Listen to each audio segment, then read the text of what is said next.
Qumshti i qirit është tepër i nevojshëm, sidomos kullostra, që është gjëri për herë të parë, ose sasia e qumshit për herë të parë.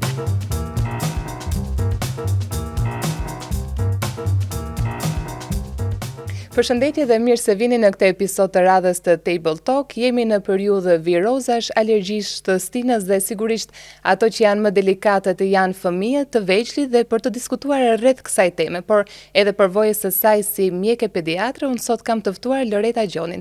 Doktoresha, faleminderit që je sot me ne. Faleminderit për ftesën, Ida, e vlerësoj shumë. Në fushën e mjekësisë ju zgjodhët të ishit të pediatre, një përvojë gjatë, por si ka qenë sa e bukur por edhe vështirë, si do e cilësonit? Disiplina e pediatrisë është një disiplinë të cilën unë kam në zgjedhje të parë preferenciale. Për vetë fatin e mënyrës se si u zhvillua zgjedhja e specializimit, aso kohë për mua kisha privilegjin të zgjidhja secilën prej disiplinave të tjera, se mjekësia pas përfundimit të ciklit 6 vjeçar, i nështrosh konkursit të specializimit. Procedura hyrëse justifikohet nëpërmjet një testi të informatizuar dhe një interviste. Së fundmi janë bërë disa ndryshime në procedurën hyrëse, po unë referoj kohën kur unë kam pat fatin që të filloj ciklin e tretë të studimeve, atë të specializimit afatgjat në pediatri. Ka qenë një zgjedhje e parë preferenciale dhe deri tani uroj për gjithmonë të jetë zgjedhja më e bukur e jetës time. Si është një ditë punë e një pediatre, normalisht me gjithë ato ngarkesat e ditës? Në pikpamjen e rendit të veprimtarisë profesionale, është organizuar nëpërmjet një rrengu të gëzueshëm, nëse mund ta cilësojmë të tillë, duke qenë se është një disiplinë që të mbush me gëzim të jashtëzakonshëm. Mosha të cilën ti kujdes, grup mosha e popullatës, të cilën ti ke privilegjin të kujdesësh shëndetin, është ajo pediatrika. Në këto kushte fëmijët janë shumë të gëzueshëm, por njëkohësisht janë edhe shumë delikat në pikpamjen e kujdesit shëndetësor, pasi ne e dimë që krahasimisht me një organizëm adult, organizmi pediatrik është i brishtësuar në pikpamjen e mbrojtjes imunitare. Në këto kushte, si mjek pediatër do të duhet që të jesh tepër i angazhuar dhe i përgjegjshëm në terren të angazhimit profesional, në zgjidhjen e rastit, në kujdes që të mos lësh element të klinikës të shpëtojnë pa kaluar dhe pa u vënë re, pasi sigurisht që kjo pastaj mund edhe të rezultojë në një larg qoftë gabim profesional që mund të jetë tepër dobi i dëmshëm në pikpamjen e dëmit që mund të sjellin organizmin e fëmijës. Kështu që duhet shumë përgjegjësimë e madhe, por është njëkohësisht edhe shumë qejf të merresh me fëmijët, pasi është një disiplinë që të lodh, të sfidon, të trishton, por njërazi kur ti zgjedh rastin në mënyrë pozitive për shëndetin e fëmijës dhe kur në kthim merr një buzëqeshje gjenuine nga ana e tyre, kjo është terapia më e mirëshëruese për shpirtin e një mjeku pediatër. Për të ndalur tek çiftet e reja, sa të përgatitur i shikoni sot për fëmijët, sa informacione kanë ata, por edhe pastaj për nënat e reja, gjithëdhënia, sa e rëndësishme është për bebin, pra për shëndetin e bebes, duke qenë se një pjesë e tyre po zgjedhin sot ndoshta edhe atë qumshtin formul, çfarë do ju rekomandonit ju? Pa diskutim që këto janë disa prej pyetjeve më të rëndësishme dhe më vinë shumë mirë që rrisni ndërgjegjësimin në një pikpamje të tillë, në edukimin e prindit ndaj shëndetit të fëmijës. Është një temë tepër e rëndësishme. Do mundohem të ndalem në shtjellimet më kyçe të pyetjeve tuaja, kuptim plote dhe dobi prurse për informimin e popullatës, sidomos grupi i interesuar prindrit.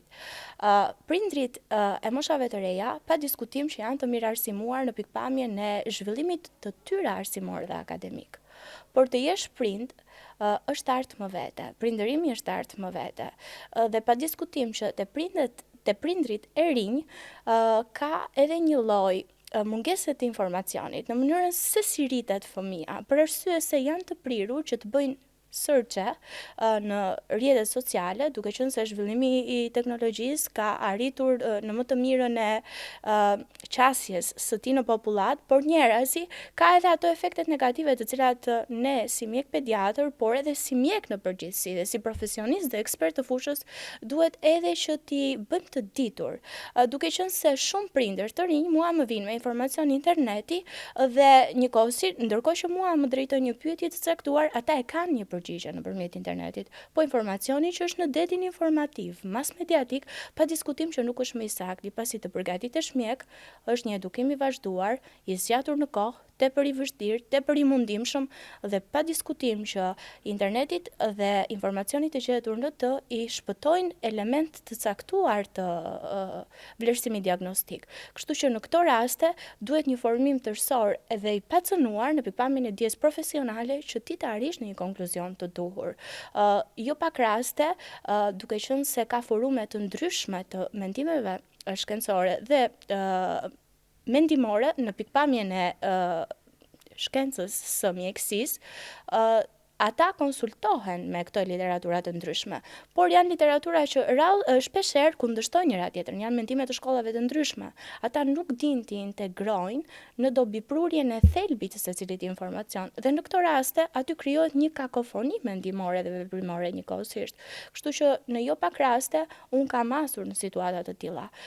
Kontakti me mjekun pediatër duhet jetë i vazhduar, kontakti me mjekun pediatër duhet jetë i pandërprer dhe angazhimi i këtij të fundit për të qenë gjatë gjithë kohës një informues i duruar dhe një përgatitës i mirë për informacionet e duhura që duhet t'ia transmetoj nënave, sidomos sepse kontakti më i afërt i mjekut pediatër është me nënën e fëmijës.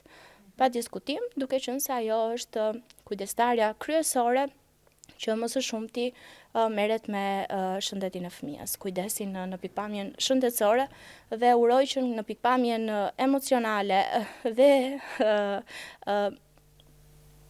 Cilat janë problematikat që hasin në fakt sot? Problematikat më të mëdha që has për shembull është në menaxhimin e temperaturave. Pa diskutim, kjo është një ndër problematikat më të mëdha. Shumë nëna të reja alarmohen në episodin e parë të temperaturës, vinë pranë shërbimit të urgjencës të alarmuara, ose mbi dozimi i medikamenteve, ose përdorimi i terapive të cilat nuk janë të përshkruara nga një mjek i cili është ekspert për të dhënë një medikament të caktuar. Ato bëjnë një vetë trajtim të rastit. Për shembull, në një temperaturë, në një viroz, në një infeksion të natyrës së caktuar, shkojnë në farmaci dhe marrin terapi dhe mendojnë sikur e kanë vizituar një herë tek një pediatër dhe marrin përsëri në një viroz të ardhshme apo në një infeksion marrin përsëri një njëjtën terapi. Po duhet kuptojmë diçka. Infeksionet janë të grupeve të ndryshme. Ka infeksione virale, bakteriale, korpudhore etj.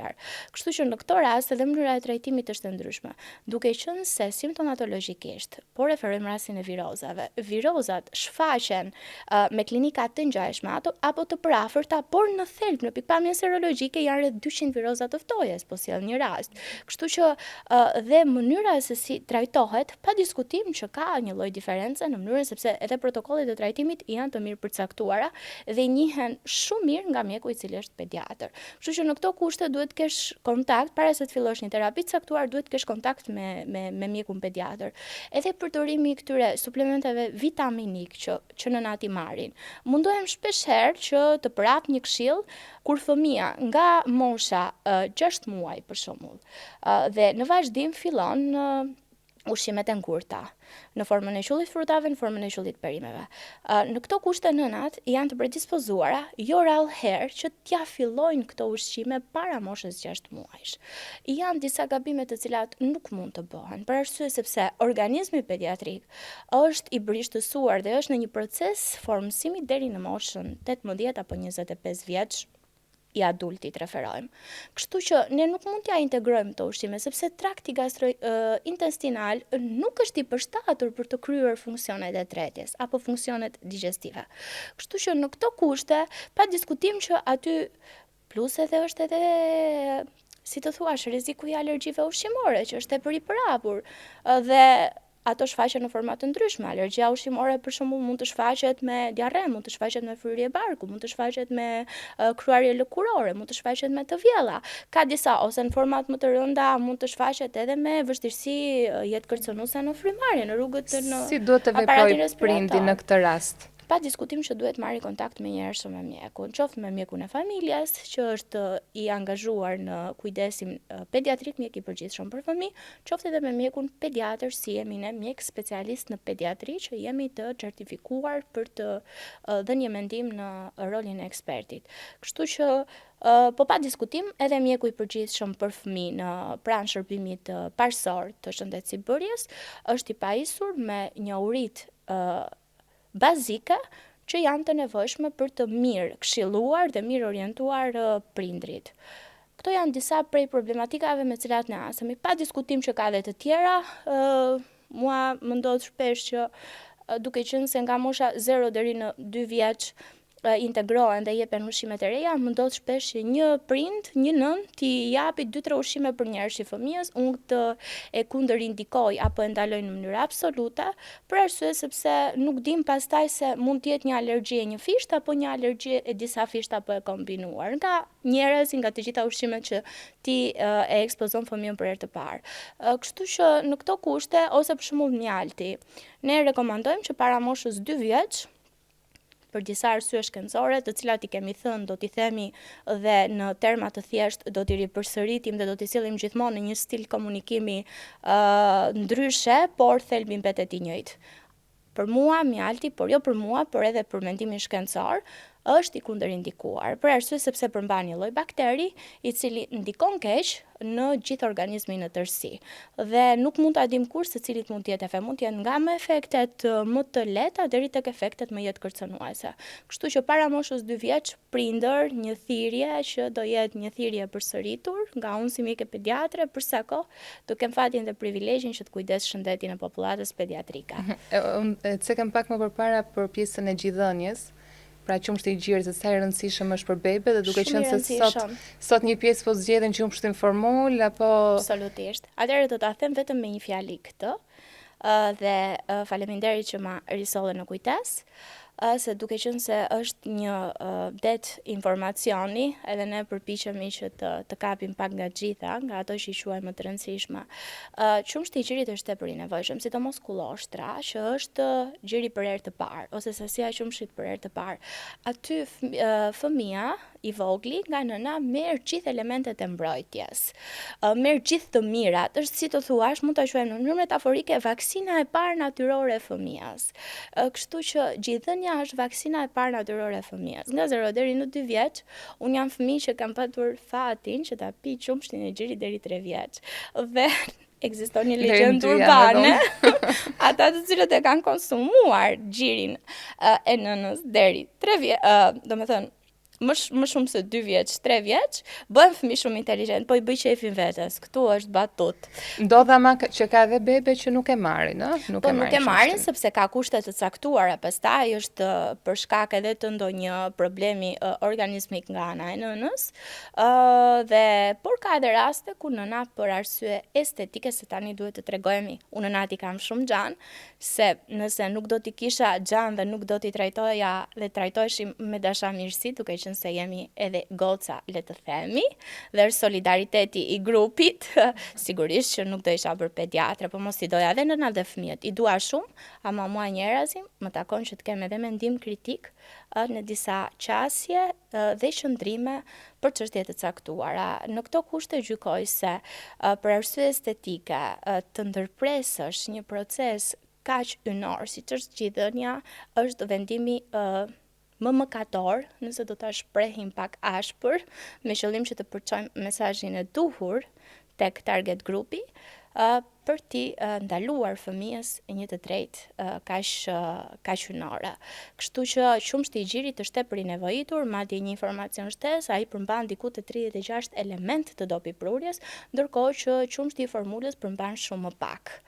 Domethënë, kështu që në këto kushte janë ato imunoglobulinat e mbrojtjes, janë tepër të nevojitura me qëllim që të rritet imuniteti organizmik i të voglit, që të formsohet edhe të bëhet sa më i shëndetshëm. Kështu që nëna, qumshti i gjirit është dhurata më e bukur që mund t'i bëni të voglit tuaj. Për të ndalur tek një proces tjetër i rëndësishëm, siç është vaksinimi. Ju mund të përballeni normalisht edhe me prindër të cilët hezitojnë t'i vaksinojnë në kohë, sidomos është e vaksina 1 vjeçarit që shpesh herë kanë lidhur me autizmin. si veproni në këto raste? Sa rëndësishme është ky proces për të kryer gjithmonë edhe në kohën e duhur? Duhet të kuptoni diçka. Procesi I vaksinimit është një proces tepër I nevojshëm. Duke qenë se fëmia në këtë mënyrë imunizohet ndaj shumë infeksioneve të cilat janë në qarkullim, ose së paku ka një predispozit ose ka një gjaz në sensin që të ekspozohet për gjatë rrugtimit të tij jetësor, se ne asnjëherë nuk e dim nëse fëmia do të udhtojë në një vend të caktuar të botës ku një patologji apo sëmundje e caktuar është endemike, apo është karakteristike për vetë atë vend ku ai shkon. Kështu që në këto kushte unë mendoj se është tepër e nevojshme që fëmijës mos t'i hiqet e drejta për të qenë I shëndetshëm. E di që ka informacione që janë shumë të shtuara në sensin e edhjes për konsum mediatik apo mas mediatik, por nuk ka një lidhje shkencore të provuar që një vaksinë e caktuar, referoj MMR-n, që është vaksina e vitit të parë të fëmijës, të sjell atë problematik që quhet autizëm apo spektri autizmi, sepse autizmi në vetvete është një spektër I madh problematikash. Kështu që në këto kushte nuk ka një lidhje shkakore të provuar shkencërisht.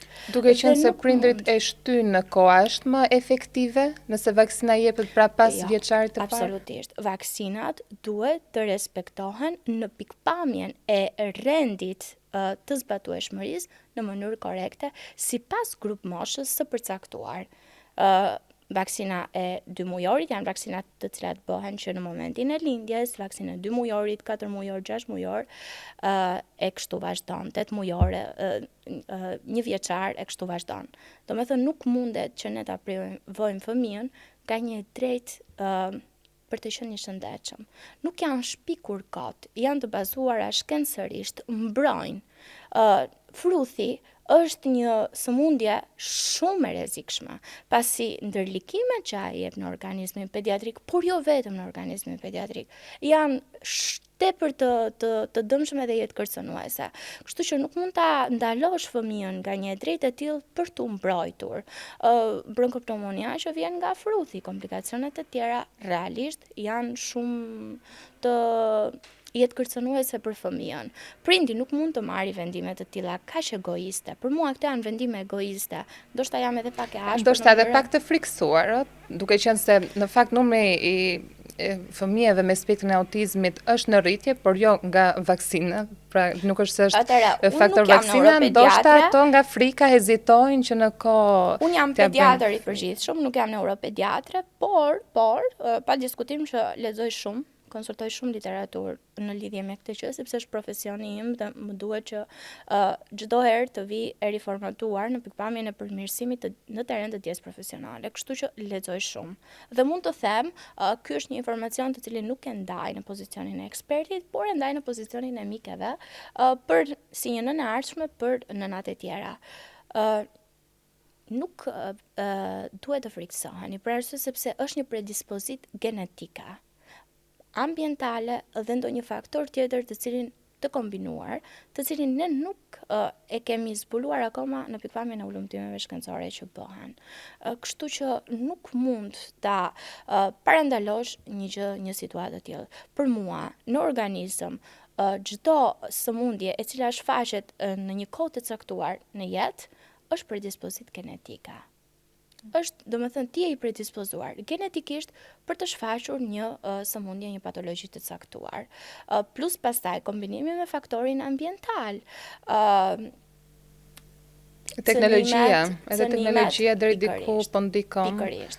Cënimet në formim, duke qenë se tani kontakti me librin ka ikur shumë, madje janë ngatruar, ka patur raste ku janë vendosur edhe diagnoza jo të sakta, jo për mungesë të profesionalizmit, të kuptohemi, po pikërisht sepse këto faktorët e paparashikuar që ju përmendët dhe kapët në mënyrë shumë logjike, janë pikërisht ato faktorët që ty të ngatërojnë në mënyrën se si ti bën një shqyrtim të rastit. Kështu që duke qenë se ka ndërhyrje të këtyre faktorëve të jashtëm, teknologjia, fëmia është I mbyllur, bëhet distant, I izoluar në pikpamjen sociale. Mungesa dhe komunikimit me prindrit duke qenë gjithkohës në punë. Sjell që ai të mbyllet apo të si të thua, të distancohet emocionalisht, por kjo nuk do të thotë që është një fëmijë autik. Ka shumë fëmijë të tillë të cilët kanë nesur edhe sot janë në universitete shumë të mira. Për të ndalur prap tek viroza tek fëmijët, duket sikur pas pandemisë së COVID-19 virozat janë të vazhdueshme gjatë gjithë kohës, fëmijë, prindër të cilët ankohen, cilat kanë qenë ato simptomat më të rënda që ju keni hasur dhe ka patur edhe fëmijë të prekur nga COVID? Covidi tani më është një realitet viral i përditshmërisë ton virale, nëse do ta referojmë të tillë. Ai vjen në format e tij të modifikuara, çka do të thotë që një variant me stin modifikohet genetikisht dhe vin i prezantuar në pikpamjen serologjike ndryshe. Por simptomatologjikisht janë format e prezantimit klinik më të dobësuara krahasimisht me format e fillimit ku ne u përballëm që ishim edhe në një mungesë apo nëse do ta themi në një ter informacioni, kështu që në këto kushte ne ishim edhe të frikësuar sepse ishim të papërgatitur. Pa diskutim që Covidi është prezent, por janë forma të modifikuara shumë herë më të zbutura simptomatologjikisht, nuk shoh një rrezik konkret, pa diskutim që i ka brishtësuar ndjeshëm mekanizmat imunologjik në pikpamjen e mbrojtjes imunitare, jo vetëm të fëmijës, por edhe të mekanizmit adult në përgjithësi. Kështu që ka vendosur një rend të ri të ndërveprimit organizmik, mënyra se si organizmi jon reagon e ka bërë atë më të ndjeshëm ndaj virozave të tjera. Kështu që në këto kushte pa diskutim që ka ndodhur një prekje multiorganore, është prekur mushkëria, është prekur trakti gastrointestinal, ka prekur edhe sistemin psikoemotiv të njerëzve. Na ka bërë më të ndjeshëm, na ka bërë më të reagueshëm.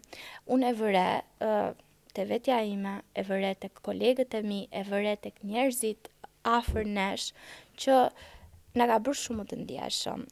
Duke ndalur tek pjesa e trajtimit, kur sugjerohet që një fëmijë të trajtohet me antibiotik?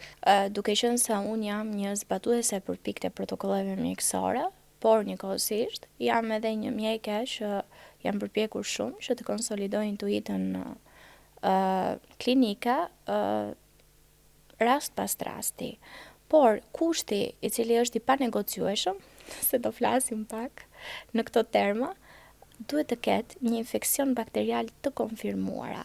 Nëse jemi duke referuar për kusht i cili rrjedh si pasojë parashikimeve të ligjeve të mjeshtërisë mjekësore, protokollet.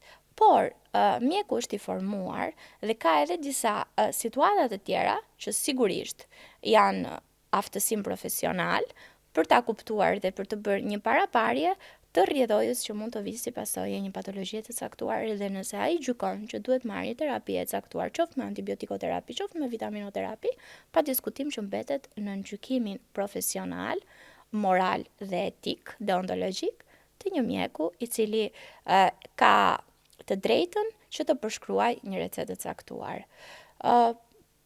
Por ndodh shumë rëndom që prindrit apo qoftë edhe farmacistët, i kemi koleg, ata janë mjek, i duam shumë, i kemi tepër të nevojitur dhe të dobishëm pranë nesh, edhe në ndihmë të popullatës, por nuk duhet që kursesi të japin mendime mjekësore të cilat shkojnë te kompetencave të mjeshtërisë së tyre. Ata janë ekspertë i ilaçeve, nuk janë ekspertë të klinikës. Fole pak për sistemin shëndetësor, por në fakt ka problematike dhe si shikoni largimin e një numri të lartë të infermierëve të cilët fillimisht zgjodhen Gjermaninë, por tashmë janë bashkangjitur, po ikin edhe shumë mjek, pra kemi ndoshta edhe mungesa mjekësh sidomos në zonat rurale apo në qytetet e vogla.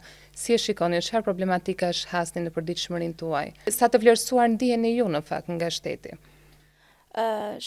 Largimi i mjekëve është një çështje e cila është diskutuar shumë sidomos viteve të fundit. Shiko, un kam dy qëndrime. Kam një qëndrim moralisht korrekt, kam dhe një qëndrim me pak përfshirje emocionale. Dhe do mundohem që në një sens të përpunuar të sinqeritetit të sjell të dyja këto qëndrime. Qëndrimi i parë, moralisht korrekt, është mjekët kanë të drejtë ta zhvillojnë mjeshtërinë e tyre profesionale në secilin vend të Bashkimit Evropian, për sa kohë lejohet lëvizja e lirë, shkëmbimi i mallrave, njerëzve, dokeve, zakoneve, traditave, për sa kohë ne po kërkojmë të integrohemi në Bashkimin Evropian, apo qoftë edhe në terenet më makro të globalizimit. Nuk e pengon dot. Është një fenomen ndaj të cilit është i ekspozuar çdo vend i Bashkimit Evropian, ndoshta edhe më gjerë. Po, duke qenë se është teren të cilin unë e njoh mirë, mund të ta referoj gati e bindur dhe e sigurt, mbështetur në fakte. Nuk mund ta pengosh një mjek që të zhvillohet. Dhe largimi ndodhi ndoshta edhe në këtë kontekst të një riformatimi në pikpamjen e dijes profesionale, ku një aftësim profesionali caktuar pikërisht mundet që të ndiqet pranë një spitali të një vendi më të specializuar në përpamjen e shëndetësibërjes në një vend të caktuar Bashkimit Evropian. Nuk e pengon dot. Pastaj ka edhe nga ata mjek të cilët kërkojnë një pagë më të mirë, sepse kanë ambicje më të larta, qoftë për të vlerësuar nga sensi ekonomik, qoftë edhe për të bërë arritje më të larta. Por kam edhe atë qasjen që është më shpirtërore. Dhe qasja më shpirtërore është që e shoh shumë të gabuar largimin e mjekëve. Për një arsye. Unë kam një qasje shumë tradicionale në sensin vetjak. Guri vend është në vendin e vet. Është qasje që mund të jetë edhe deri diku idealiste, por sinqerisht ose ndoshta edhe jam frikacake për ta provuar fatin tim profesional në një vend tjetër të Bashkimit Evropian. Shiko, se nuk duaj që të më keq kuptojnë të se jam shumë e sigurt që vendosem pastaj në fokus të kritikës dhe sulmit. Jo se unë jam e paaft në pikpamjen e dijes profesionale, se tani sa javë dhe e paaft jam, e kanë faktuar ato 2, 5, 10, 20 apo 7 arritje që unë kam bërë. Por nuk iki, jam shumë frikacake, ndoshta nuk do ta gjej veten time. Dhe është shumë e vështirë, ose ndoshta jam tepër krenare për të pranuar të nënshtrohem në një vend tjetër, ose jam tepër idealiste, ose dhe egoiste për ta dhënë dobin time profesionale një populli tjetër që nuk është, ndoshta i dua shumë njerëzit e mi, nuk e di. Do të kontribosh në vendin tënd. Kush janë ato qasjet që mua më por unë mendoj se mundësi për të zhvilluar edhe këtu në Shqipëri janë, do t'jenë dhe uroj me shpirt që në të ardhmen të bëhen edhe më të mira edhe të shtohen në pikpamjen e të mirës, që edhe ne si mjek, pse jo të zhvillohemi. Kështu që sa të vlerësuar jemi, po tani nëse do i përgjigjesh asaj pyetjeje, do t'jepja 2 përgjigje paralele. Në pikpamjen e prestigjit jemi shumë të vlerësuar, në pikpamjen ekonomike jemi jo aq shumë të vlerësuar. Ndoshta edhe kjo pjesa ekonomike ndikon që të kemi edhe këto largimet. Na dhat këshilla për prindërit, për nënat e reja, tani një këshill të fundit sa i takon të rinjve, të cilët duan të ecën në hapin tuaj, duan ta shohin veten mjek pediatër në të ardhmen. Unë nuk kam këshill konkrete. Unë kam vetëm një thirrje e zemre. Ju lutem, jetojeni jetën në koherencë me karakteristikat e moshës. Kjo është thirrje për studentët e mjekësisë. Mos lejoni që të ekspozoheni ndaj stresit të shtuar. Nëse diçka është e thënë të ndodhi, do ndodhi dhe nuk i shmangeni dot. Mos i sforconi gjërat, mos krijoni konkurrenca të panevojshme ndërmjet jush. Ju jeni kolegë. Nesër rikonfiguroheni në një sens tjetër të arritjeve, secili prej jush zgjedh një disiplinë ndryshe mjekësore. Jetojeni jetën lirshëm dhe nëse pediatria është prirja juaj apo është thirrja juaj e zemrës, zgjidheni pa më të voglin dyshim. Për mua, 2 janë profesionet artë në mjekësi. Ose më saktë specialitetet artë në mjekësi. Nuk dua të përgëdhel veten, më kuptoni, sinqerisht mos më keq kuptoni, por është të jesh kirurg me gjithë në ndarjet dhe specifikimet e specialitetit kirurgjisë, kirurgët plastik, kirurgët e organeve caktuara etj. Se vërtet ato bëjnë një punë art dhe ti je pediatër. Nuk është e lehtë. Më kupton, duhet të jesh pak fëmijë. Mos të merresh me të vegjëlit, me bebet, akoma më e vështirë. Duhet të kesh pak fëmijën brenda, por të jesh pediatër njëkohësisht, të dashur kolegë të rinj, të jesh pediatër duhet që të kesh një ekuilibër të shëndetshëm, një balancë të shëndetshme midis forcës dhe ashpërsisë ose më sakt përkushtimi të ashpër në shpëtimin ndaj jetës. Nuk duhet të kesh përfshirje emocionale, sepse duke pat përfshirje emocionale, nuk je dobi prurës në ndihmë të shëndetit edhe përmirësimit të jetës së fëmijës. Mbase kjo fitohet edhe me eksperiencën, me kohën. Sigurisht që fitohet me eksperiencë, por është edhe prirja, më besoj da. Kam fatin që të njoh kolegë që janë shumë të mirë në pikpamjen e arritjeve akademike, janë eminenca, janë të predispozuar që të bëhen emra të njohur të akademizmit shqiptar të shëndetësibërjes, por kanë pak vështirësi në të qenurit klinicist i mirë. Më kupton? Domethënë, janë dy gjëra që janë tepër të ndara këto. Të jesh klinicist i mirë është prirje dhe të jesh akademik i mirë, edhe kjo është prirje. Kështu që nuk mund të jesh shumë profesor i mirë dhe të jesh shumë emocional, por kur je klinicist, duhet të jesh shumë emocional, po duhet të kesh njëkohësisht edhe aftësimin për ta maskuar nëpërmjet asaj gjendje ose asaj shprehje të fytyrës, nëse do ta shpreh metaforikisht, një qetësi e alarmuar. Njëkohësisht që ti e di shumë mirë që rasti është shumë i vështirë, duhet të shfaqesh i qetë përpara pacientit, të kesh forcën e përkushtimit për t'i ardhur në ndihmë nëpërmjet dobisë tënde profesionale. Është shumë e rëndësishme edhe kjo gjë. Pastaj, kush mund të bëhet pediatër? Pediatër bëhen që të gjithë. Kush mund të bëhen doktor? Doktor bëhen që të gjithë, se ma bëjnë shumë shpesh këtë pyetje të rinj. Mund të bëhem unë doktor? Sigurisht që ju mund të bëheni doktor, sepse unë punoj me të rinjt jashtë ekspertimin si mjek pediatër. Dhe i them, sigurisht që ju mund të bëheni doktor, përderisa ja kemi dalë ne, sigurisht që do t'ja dilni edhe ju.